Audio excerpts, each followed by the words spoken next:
Hey guys, it's Toby Morrison here. Hopefully we're live.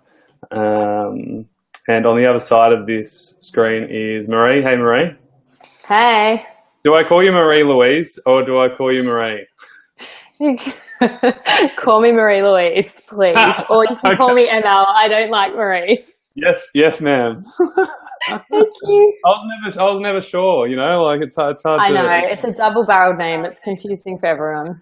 Awesome. Wow, we've already got people joining on and liking it. That's really cool. So, guys, if you can hear us and Cool. see us, just comment below, just so I can see that you can hear us. And we've got a really cool interview tonight because not only did Marie suffer with chronic fatigue syndrome, she also recovered. Marie-Louise, sorry.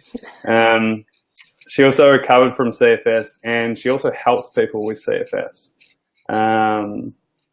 We've got Irene Dolden. She says, "Hi Toby, I can't hear you." Let's see if someone else can hear us. Hopefully. Can anyone else can hear and see you? Fine, cool. So everyone else can see. So maybe Irene, just check your speakers, and hopefully that will work.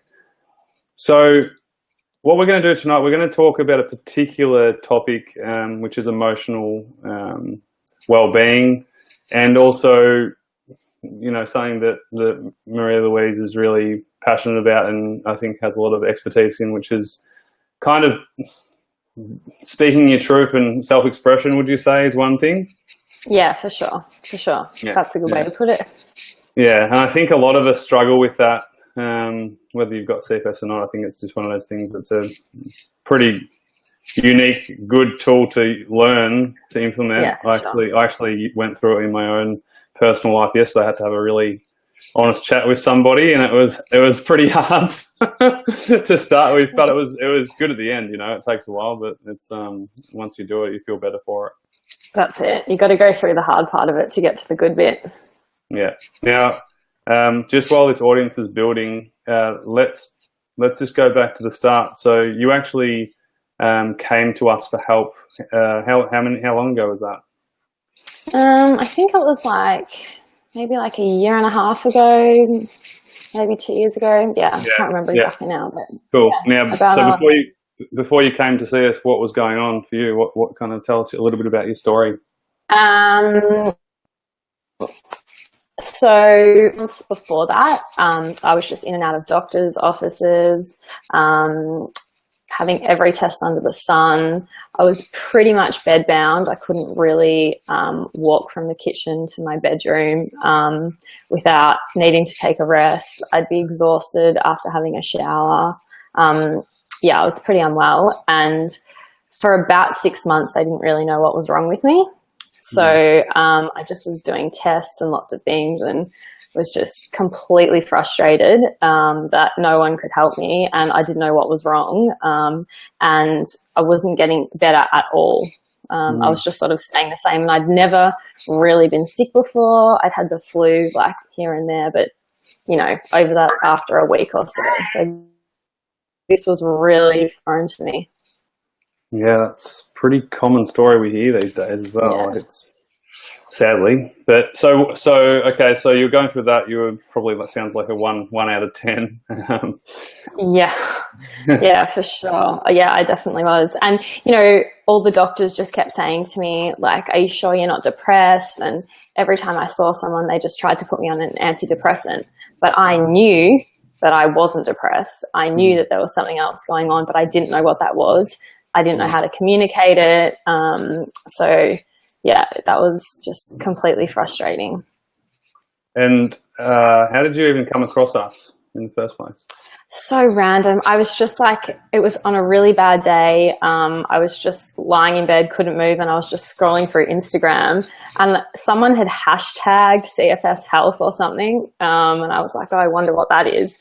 And so I had a look through, and I was like, oh, it was the first thing that I'd found that I felt like. I think I watched a few of your videos, and I was like, oh, finally, so I'm going through, and it makes sense to me. So yeah, I think I probably gave you a call after that. And yeah, that was pretty life-changing for me, I suppose, because like, I remember you said to me, like, you will get better. And Yeah. I'd always felt like I will get better, but I never knew how. And I think after, you know, I spoke to you, I was like, oh, I think I'm going to learn how to do this. So, yeah. That's really cool. And so, so you did the program, and through the program you learnt lots of different things, not just, you know, obviously, you know, our program, and it's not just one thing, it's kind of everything all intertwined. And you know, I feel like some people kind of just think like there's just one thing that's going to fix them, and like what would you have to say about that? I thought the same thing as well, definitely at the start. But for me, it's really been a combination of so many things. I went back to basics when I was doing the program, and I also asked myself, sort of, how did I get here in the first place? How did I end up so unwell that I can't take care of myself anymore? You know, before I got sick, I was working full time. I was very social. I was out all the time. How did I get from that place to being bedbound? So, you know, I looked at my diet, I looked at my sleep, but I also looked at how much I was doing and the boundaries I was putting on myself, and, you know, how much I was doing in my social life, how many people. And, you know, I work in mental health, and I was not looking after myself at all. So I really had to like go back to basics and go, how did I get here, and what do I need to do differently so I do not end up in this situation again?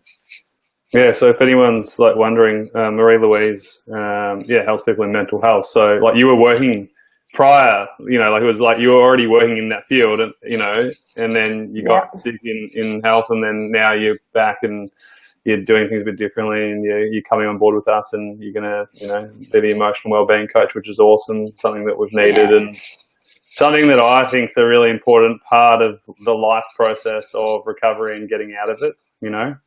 Oh, completely. Yeah. I think you have to learn to manage the headspace that you're in. Like, that was the thing that I learned the most, because it's just so easy to get down on yourself and feel like, am I always going to be like this? You know, poor me, I'm missing things. Like, because those things are true, but also, if you want to get better, you've got to learn to master your mind a bit and go, okay, what can I do with where I'm at the moment, and what am I moving towards? Yeah, and I think it's important to say, because a lot of people like hate it when people say, oh, you know, you need to master your mindset, or, you know, emotional wellbeing is important, and people go, well, it's all not in your head, and it's a real neurological illness and all that kind of stuff. But at the end of the day, like, it's our emotions affect our physiology, and then our physiology can, you know, exemplify in symptoms, you know. Yeah, definitely. Yeah, for sure. And I think, you know, learning to understand yourself in this process, because the program's amazing, but at the end of the day, you have to work out what works for you, and it's going to be a little bit different for everybody, and starting to tune in to what does make you fatigued and what does make you feel like you have more energy. Like, those things are really important. And if you're in this negative headspace, you're not going to be able to necessarily navigate that process. Yeah, exactly. Daniela, who actually is in our program, said, would Marie-Louise consider CFS as a mental illness, since you need to master the mindset to overcome?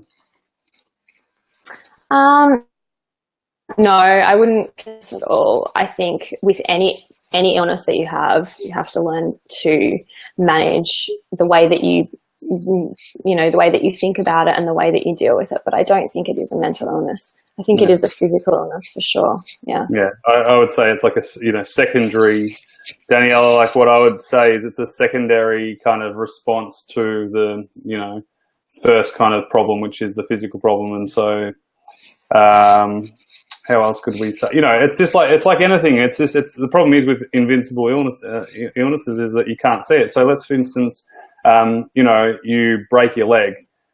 Then once you break your leg, secondarily, you're going to be depressed because you can't play your sport, right? So with CFS, it's like exemplified by 10 or amplified by 10, because you've got to do, not only can't you play your sport, you can't really play life.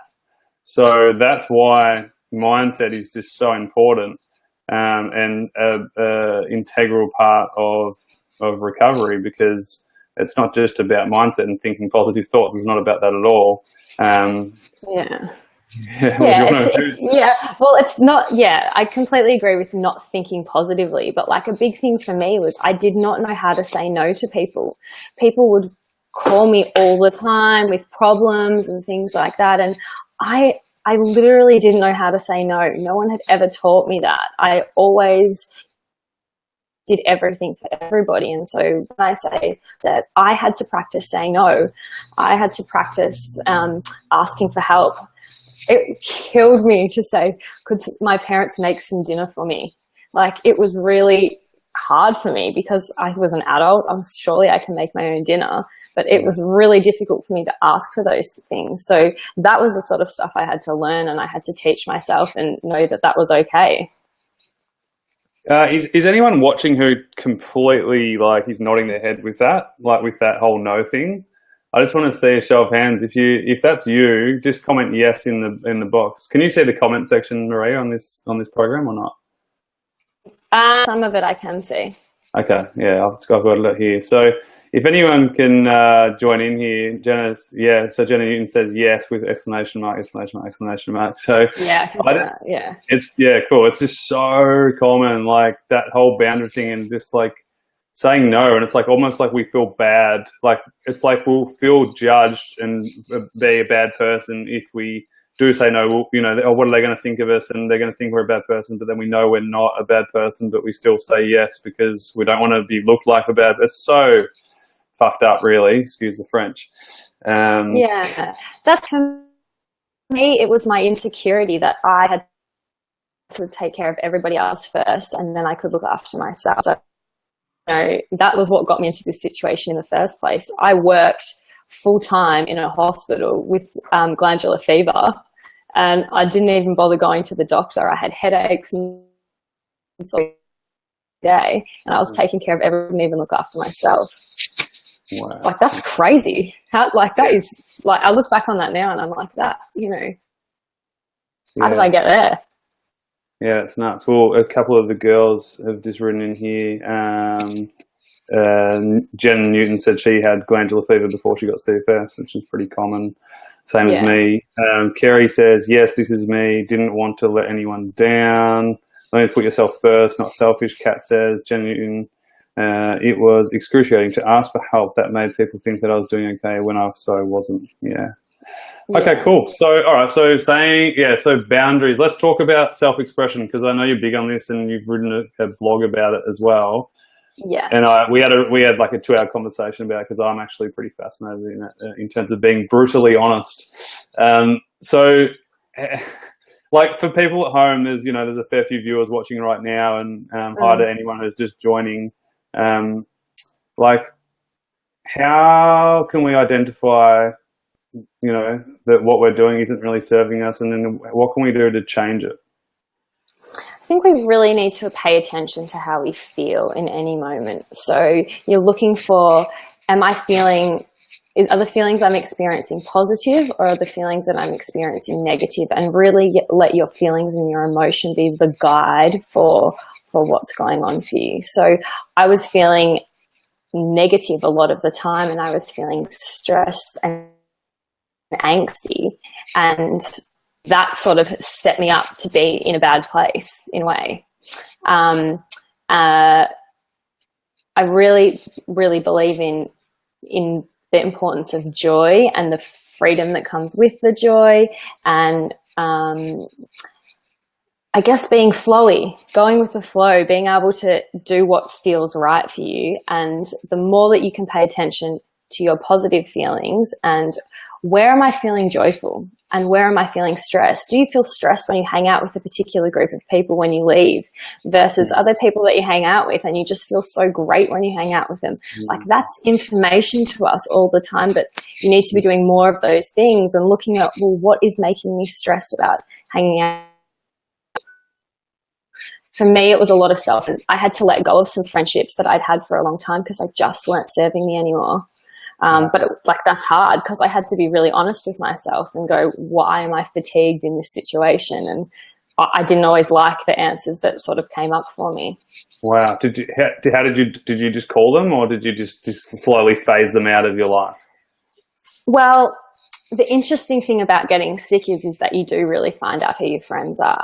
Yeah, true. And so, to be honest, I lost a few really good friends during that time, and I gained some really good friends during that time as well. But the friendships that I felt like were causing me the stress, I guess you have two choices. It was one, to let them go, or two, did I need to have a conversation with that person about something? Did I feel like potentially they were taking advantage of my generosity sometime because I was letting them?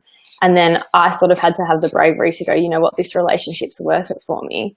I really need to have this conversation. Now, that was incredibly hard for me because I don't really love confrontation in my personal life. I'm very, but not in my personal life. So I guess I had to practice, you know, doing those things and having uncomfortable conversations and those sorts of things. But I really believe in the power of the uncomfortable conversation. Like, they can just be they can liberate you, but you've got to be brave enough to do it.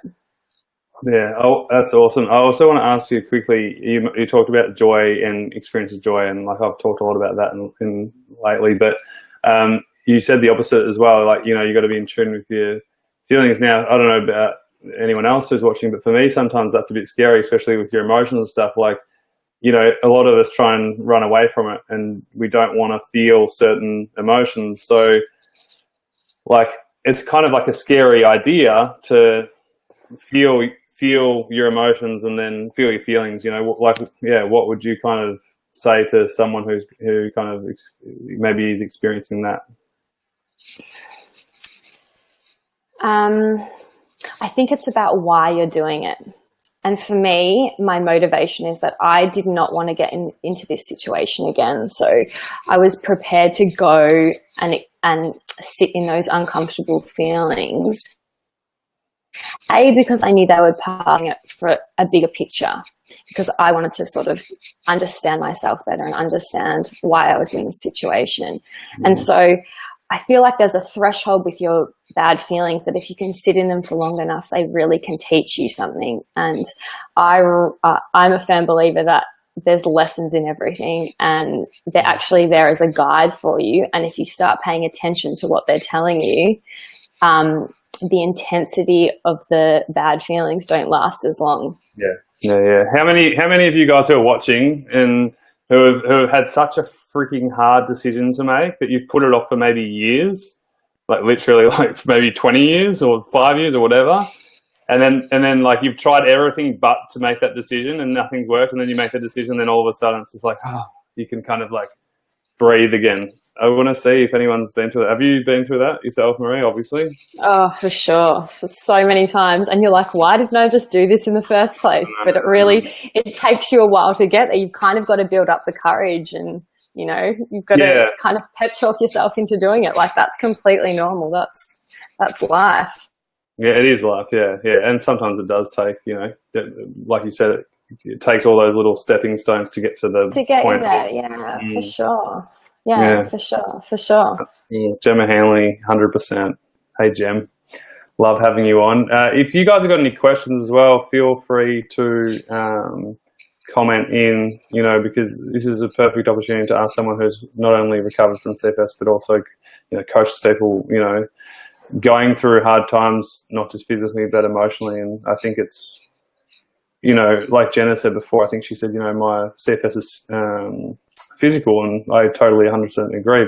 But, you know, at the same time, we'd be kidding ourselves if you know, we didn't acknowledge that maybe we might be suffering mentally, emotionally, and not everyone will be. That's fine. But, you know, if you're going through a hard time, of course, it's going to affect you emotionally and spiritually and everything else in between. So, yeah, guys, if you have any questions, please feel free to ask. Is there anything else you want to kind of mention throughout your recovery that was really important, like stepping stones for you, or turning points?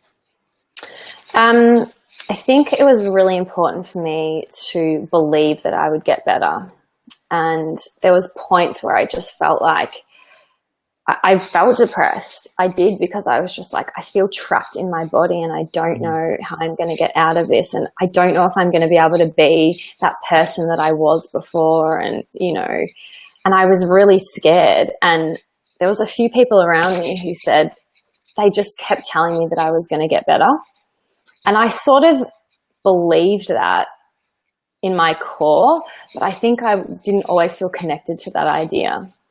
And so I think my confidence from them telling me often that I would, and to you, and just knowing that someone else had been through it and they got better. But then also I created, I guess, a compelling future for myself. And I kept, even in my dark days, was really going, what am I aiming for? What am I getting better for? And so even on the days when I felt horrible, I knew I was moving towards something bigger. And I just think it's really important that the idea of wellness and recovery is a bigger idea in your mind than the fear that you'll be stuck like this forever, you know, those sorts of things. And I know on days that feels completely impossible, but just having whatever it is, if it's a vision board, if it's a diary, if it's just something that you're moving towards, I think that is just super important. Well said. You kind of answered a couple of questions that came through as you were talking. So Daniela says, what were the steps that you took towards recovery? Did you make any specific plans? You kind of mentioned that, really. I mean, Daniela, Marie-Louise actually did our program years back when it was a face-to-face program, more so.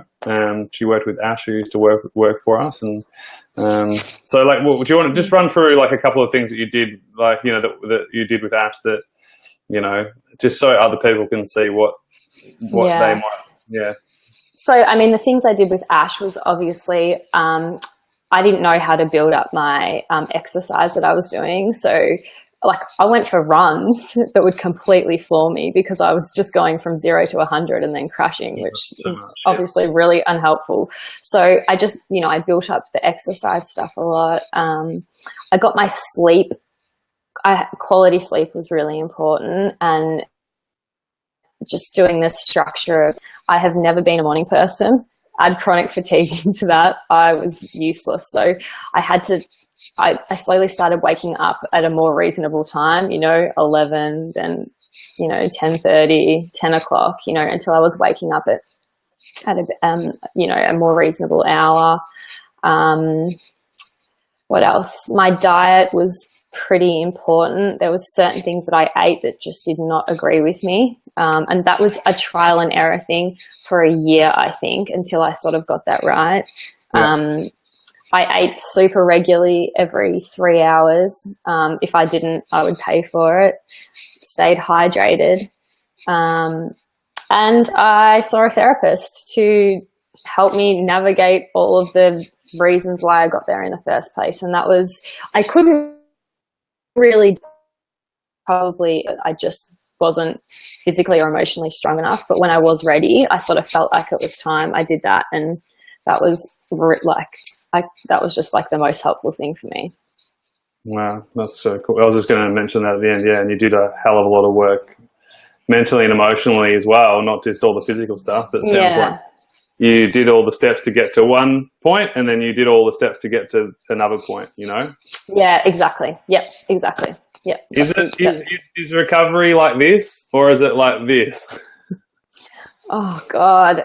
And that's what's so hard, is because you have a few good days and you're like, oh, maybe I'm better. Maybe it's happening. And then you have a bit of a crash, or you can't do something, and it's so, so disheartening. And, you know, I think something that was helpful for me was constantly going from, because sometimes when I was a bit better and I had a few more good days in a row, I'd sort of forget how bad it was and how far I'd come. And so I'd get a bit disheartened that I wasn't further down the line, sort of where I wanted to be. So that reality check stuff was really important.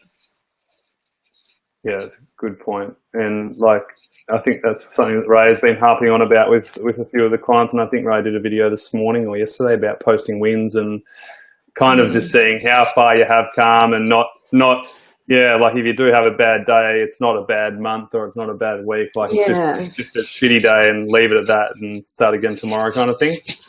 Yeah, exactly. Like, I get a lot of anxiety about like going out and am I going to get too tired from going out and those sorts of things. And so I really had to just come back to myself and say, it's okay. We're just doing this hour, you know, it's just, you don't have to worry about what's going to happen tomorrow or the next day. Just being as in the moment as possible was really important. That's a good tip. We actually my mind could run away with me. Oh yeah, and I want to just elaborate on that with you because I think you've got some good experience with that. So Jenna Newton just commented, and guys, if you're watching, hit the like button, hit the love button, and obviously if you've got a friend suffering with anything like this, tag them in this video. Jen says, although it's a physical illness, I've battled with secondary anxiety issues. If I go for a short walk, will I get back? If I go for a short trip to the local shops, will I be able to get back independently? It doesn't stop me from trying, but it's very frustrating when she has a rescue crew like her husband and father-in-law to collect her. It definitely erodes your independence. So slowly and surely, I know I will recover, just knowing when is hard. So let's, for instance, say that you know, you mentioned before, like, let's say you've got to go to a party or you've got to go to an event and, you know, yeah, it's just like you're a week out for the event, but then you just start to panic about it. Am I going to be able to go? Like, I'm not going to be able to go. I'm going to get sick on the day, or, you know, like it's those thoughts that run through our head. What did you do and what can you do? You know, I think you mentioned it before, but can we go a little bit, you know, give us some tips, Marie-Louise? Yeah. Like, this is so my personality to worry about things that aren't even happening yet. And so I really had to learn to manage those things and go, is that important right now? What do I need to do right now? Like, if the party's on Friday and it's Tuesday, okay, that's not something, what am I focusing on now? Because the more anxious that I would get, perhaps I wouldn't sleep as well that night because I was worried about the thing for the next day. You know, I think for me, there was some planning that I needed to do. So I needed to know, you know, how I was going to rest before. I needed to have a bit of an emergency plan if I got really bad when I was out, what I would do and those sorts of things. So a little bit of planning was okay, but feeding into the am I going to be okay on Friday and what's going to happen, it just sort of increased it. So trying to stay as present as possible was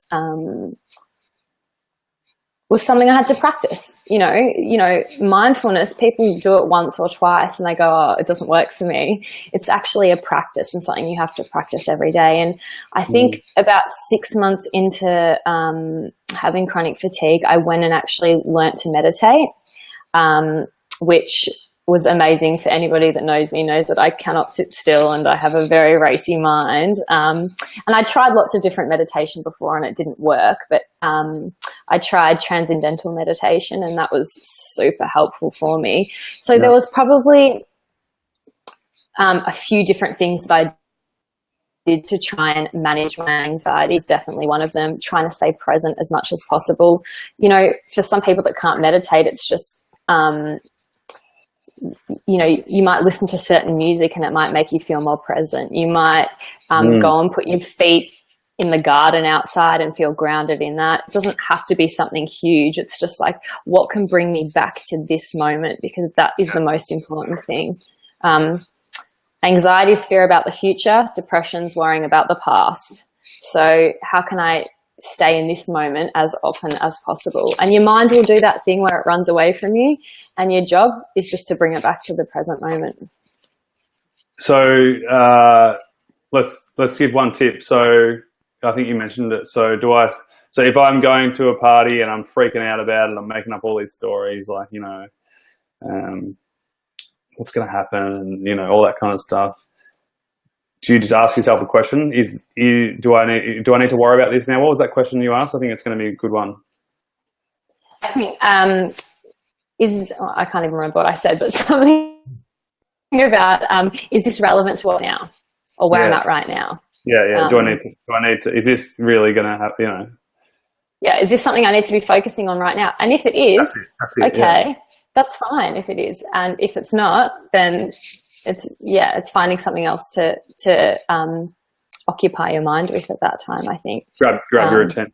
That's cool. Yeah. What can I do to make myself more present in this moment right now? There you go. Write that one down, everybody. And all the listeners. Yeah, no, it's good. That's really good. It's good little tips, you know, like, and that's what they are. Those little tips can help a long way. Like, just like, yeah, do I need to be focusing on that right now? Or is it enhancing my life? Is it really that important? Is that thought bringing me joy right now? You know, is there any joy in this? Because it should be a joyful experience. So if you're feeling stressed about the process, that's probably helping at the moment. When I was talking about moving towards joy and away from those more negative example of going, okay, this isn't bringing me joy right now, I probably don't need to think about that. Or maybe you could focus on what you are excited about for the party rather than what you're worried about. You're excited to see your friends and catch up and those sorts of things, because the chronic fatigue is still going to be there. You're still going to, you know, have to deal with the symptoms and those sorts of things. But, you know, the excitement of it and the fact that you can actually go is probably a more helpful thing to focus on. Totally. I think I read something somewhere that fear and excitement are actually the same physiological feelings in the body. They're just expressed differently in the mind. Is that true? Yeah, that's completely true. That's completely true. And if you think about the symptoms associated with fear and excitement, like the physiological symptoms, they're very similar. Yeah, your heart starts to race and you're like pumped, you know, you're either, I mean, I've been excited lots of times and I'm feeling like really like, ugh, and it could go either way. I could decide it to be fear, and maybe there is a little bit of fear there, but then there's a shitload of excitement at the same time. Yeah, for sure. And I think you also build up your confidence, those sorts of things. So you feel anxious about the party, but then you go and then you're like, oh, I could do it. And what worked for me in that process and what didn't work for me in that process, and sort of use it as a bit of a learning experience for you. Yeah, nice. Daniela says, did you find that you could make up your mind if something was going to take your energy or not?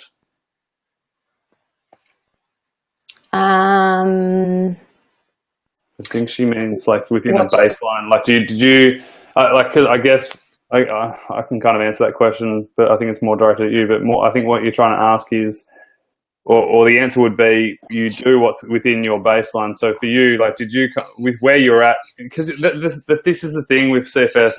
You're not just at one spot all the time. So Marie obviously improved as she did the program and as she did all the work, and you know, over the space of 6 to 12 months, she's obviously gradually improving. So as you improve, the goal posts move too, you know, like.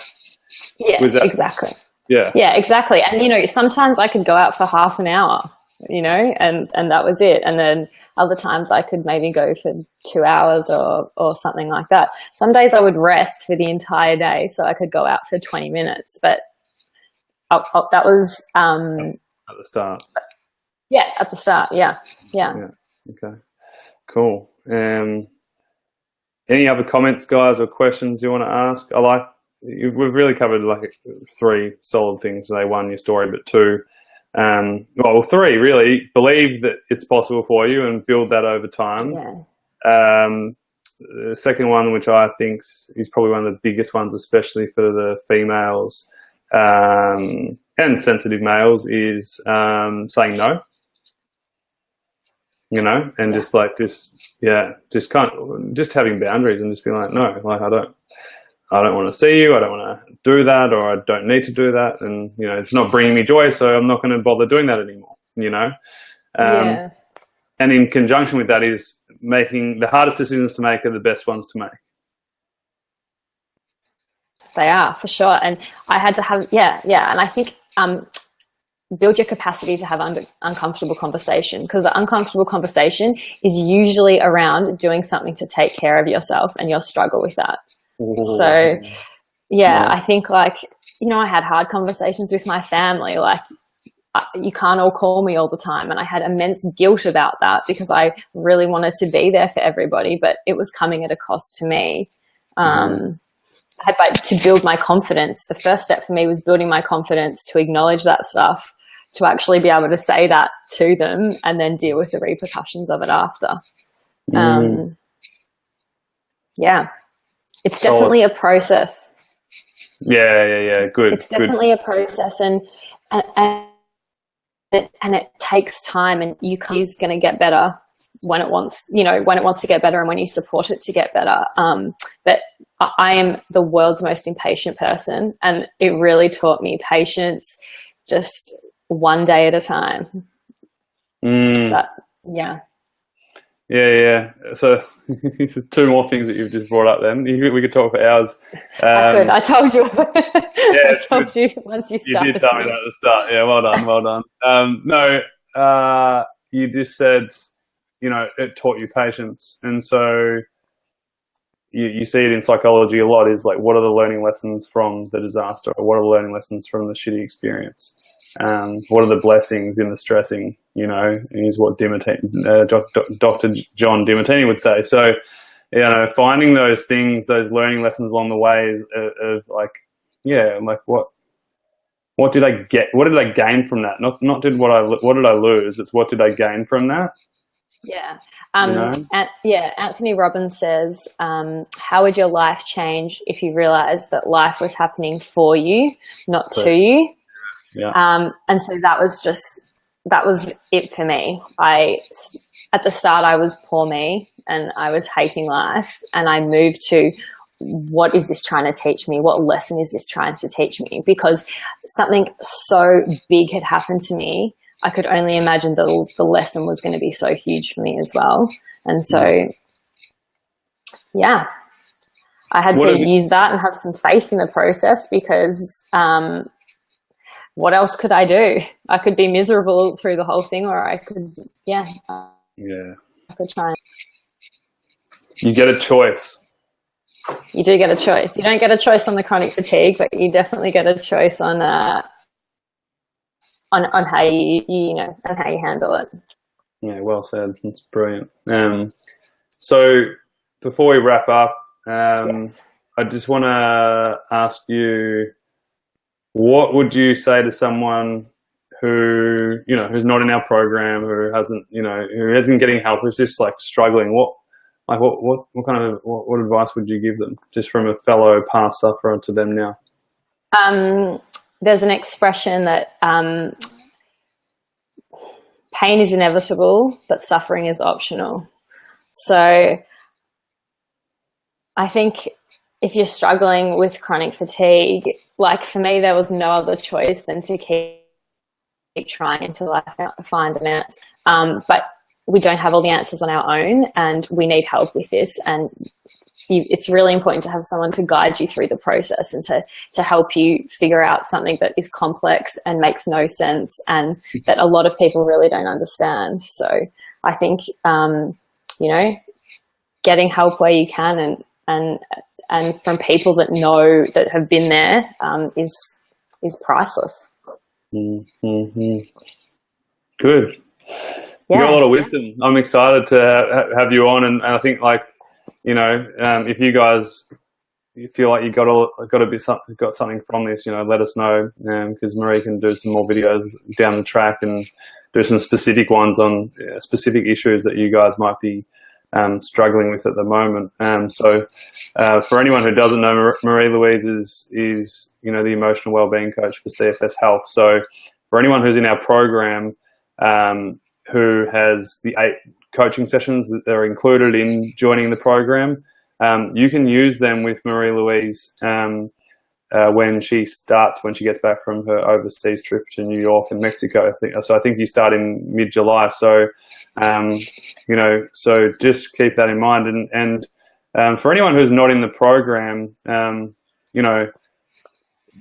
regardless of whether Marie-Louise is a coach and she helps people now with CFS, but she is in her own right her own inspirational story, and just having her on is an absolute blessing for you guys to see. Not only that you get the opportunity to work alongside her and ask her for her help, but just to see her on screen talking with her wisdom and seeing how far she's come and what she's done and what she's created is just inspiring in itself. So, thank you for joining, Marie-Louise, and and yeah, just secondly, it's just thanks for sharing your story, because it's just like, you know, Jenna's just so thankful. She said, thank you so much. So, you know, like there's lots of people out there who are just struggling, and as Marie-Louise said, it's just like, you know, yeah, pain is inevitable with suffering. Isn't? Is, sorry. It's optional.